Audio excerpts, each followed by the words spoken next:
Have you ever practiced JOE Dispenza's meditations and processes to only end up feeling kind of stuck? You meditate, you try to change things up, but something just isn't clicking. Well, coming up, I'm going to give you 2 transformative methods along with some daily practices to help shift those outcomes. But for now, what if I told you that the reason this feeling of stuckness is happening may have nothing to do with the power of the meditations and practices and everything to do with your sense of self-worth? You see, if deep down you don't feel worthy of the life you're working to create, your subconscious can block you from experiencing it because you aren't a match to it. In other words, it's just physics. So I know you could be angry that life doesn't just give you what you want and it makes you work to align your energies for it. But I figure we are in a masterclass here, and it's what we came for. So for me, I learned not to push against how life seems to work. With JOE Dispenza's meditations, they can really help people shift in a big way, as noted in his hundreds of testimonials. And sometimes it happens without even knowing and applying his principles fully.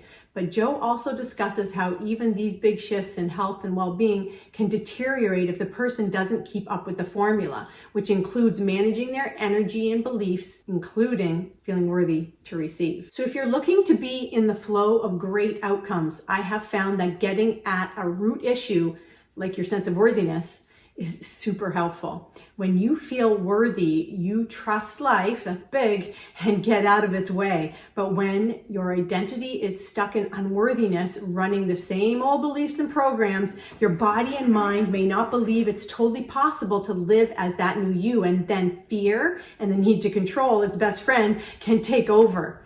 But don't worry, I'm going to show you exactly how to help rewire your brain for this sense of worthiness and unlock the future that you deserve. Okay, so most people don't realize that their sense of unworthiness was programmed years ago. Maybe you grew up hearing things like, you have to work hard and continually measure up to be worthy in this world. And maybe you faced rejection, failure, and trauma that left you feeling you weren't enough. When you think those kind of thoughts over and over, your brain literally wires itself to expect to look for failure, lack, and rejection. JOE Dispenza calls this the program, and until you break into it, your subconscious may keep pulling you back into the same reality no matter how badly you want to change. Okay, so how do you shift this? Joe teaches that you must become nobody before you can become somebody new. That occurs by going into the void or empty space during your meditation, so you build a base sense of it within. That is a huge piece of this journey, but also you have to consciously practice detaching from the old version of you so you can create and embody your new one. I have found that to truly embody worthiness and transform your life, you need to build a deep self-respecting friendship within you, one where you refuse to keep abandoning yourself inside an autopilot mind and when the pull of old patterning comes along. To support this, I'm going to give you 2 next level techniques and tips to help you embody and deepen your sense of value within. By practicing these techniques, you will start to see that you aren't as solid as your personality and behaviors have you thinking they are. Method number 1. Future self-embodiment. If you want to shift your reality, you have to practice being the person who already has what is desired.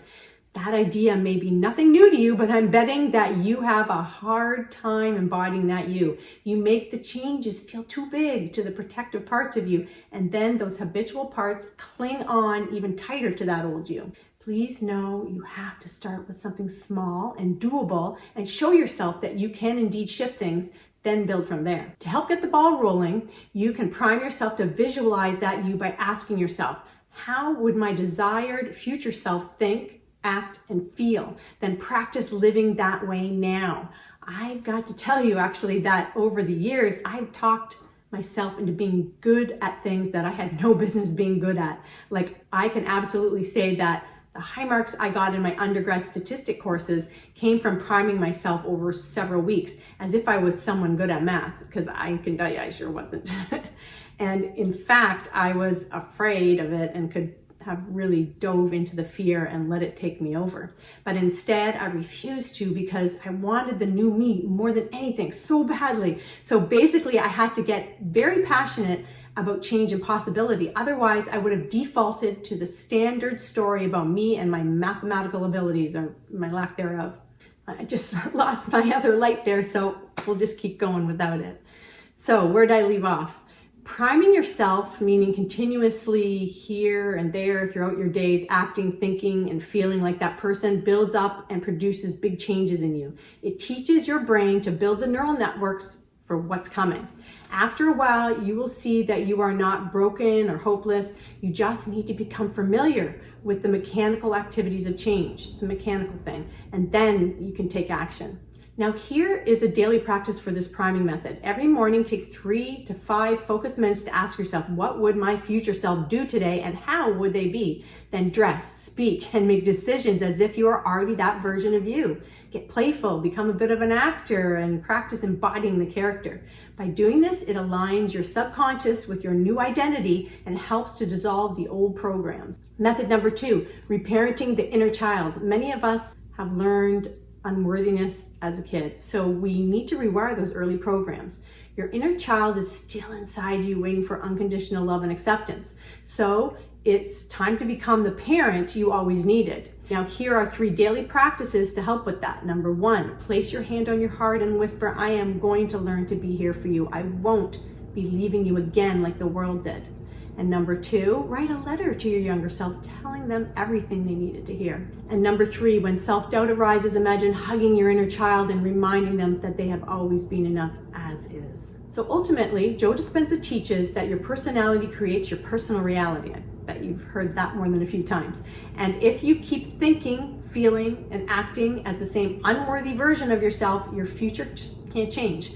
But the moment you decide and feel like I am worthy now, your body, even if it's just for a few seconds, your body, brain, and energy begin to align with that new desired future self. Finally, I just want you to know that your worth is not something you earn. It is something you realize. Really take that in. You're just realizing something that's already there. The inherent worth of you can't be messed with. You were just told you weren't enough, and of course you accepted, believed, and surrendered to what you were told when you were young. Your worth is absolutely a done deal, but you must tune into it and feel into it, or it's just not going to be real for you. The moment you stop abandoning yourself and start to choose and decide who you are going to be bit by bit, your life circumstances will shift inside you and outside of you. So if you practice the exercises I mentioned and start to embody this new yet real you, the sense of worthiness will begin to grow inside you, not because it's outside validation, but because you are becoming a conscious creator in your own life. You will see you do have power. You will become less scared of letting go of those old familiar patterns of yours and get familiar with your new comfort zone of feeling worthy. When you notice that unconditional worth is actually your natural state and that it just got covered up with all that doing and trying, you'll become your own new best friend. It's wonderful. Ultimately, the relationship you have within you changes everything. So if you're ready to finally step into your power, start to commit to and apply these techniques that I was just talking about, and then watch your reality change. Oh, and please do let me know which methods resonate with you most. Drop them in the comments, and actually I'll link some videos up here that you can also use to help you on your path. Take care.